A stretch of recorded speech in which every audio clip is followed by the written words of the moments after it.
دعاؤں کی قبولیت کا وظیفہ ہر حاجت مند خود کرے، انشاءاللہ ہر دعا قبول ہوگی۔ اعوذ باللہ من الشیطان الرجیم، بسم اللہ الرحمن الرحیم۔ ویڈیو پر جانے سے پہلے ہمارے چینل کو سبسکرائب کریں اور بیل آئیکن پر کلک کریں تاکہ ہماری آنے والی ہر نئی ویڈیو آپ تک پہنچتی رہے۔ شکریہ۔ السلام علیکم ورحمۃ اللہ وبرکاتہ۔ ہر دعا کی قبولیت کا نسخہ۔ امام احمد بن حنبل رحمۃ اللہ علیہ فرماتے ہیں، ایک دفعہ مجھے عراق کے کسی گاؤں میں رات ہو گئی۔ میں ایک مسجد میں گیا لیکن چوکیدار نے مجھے وہاں سے نکال دیا۔ میں مسجد سے باہر فرش پر سو گیا۔ چوکیدار نے مجھے پاؤں سے پکڑا اور گھسیٹ کر مسجد سے دور کر دیا۔ ایک خدا ترس آدمی مجھے اپنے گھر لے گیا۔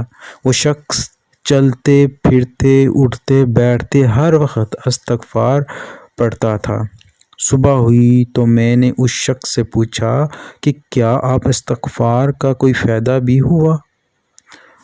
اس نے جواب دیا، جی ہاں، میری ہر دعا قبول ہوئی سوائے اس کے کہ میری ملاقات امام احمد بن حنبل رحمۃ اللہ علیہ سے ہو جائے۔ میں نے کہا، میں ہی امام حنبل بن رحمۃ اللہ علیہ ہوں، تم دیکھو کہ مجھے کیسے گھسیٹ کر تمہارے پاس لایا گیا۔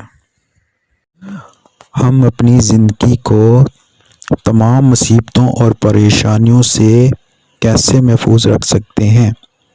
اس کے لیے اللہ تعالیٰ نے بہت آسانیاں رکھی ہیں اور بہت سے وسائل پیدا کیے ہیں، مثلاً ٹوٹکے، وظائف اور اعمال صالحہ کے ساتھ۔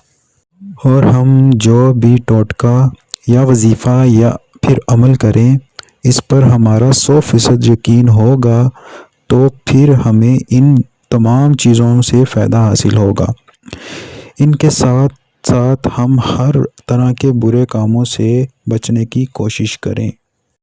ہر ویڈیو دیکھتے رہیں اور فیض حاصل کرتے رہیں اور ہمارے حق میں دعا کرتے رہیں اور فرقوں میں نہ پڑیں۔ خدا کے لیے اس سے آپ کی دنیا اور آخرت خراب ہو جائے گی۔ اللہ آپ سب کی حفاظت فرمائے، آمین۔ ہمارا چینل لایا آپ کے لیے ایک سنہری موقع۔ آپ کو کسی بھی قسم کی ویڈیو چاہیے تو ہمیں کمنٹ کریں یا کوئی رہنمائی چاہیے تو ہمیں اس نمبر پر واٹس ایپ کریں۔ ہماری ویڈیو کو لائک، شیئر اور کمنٹ ضرور کریں، یہ آپ کی طرف سے ہماری حوصلہ افزائی ہے۔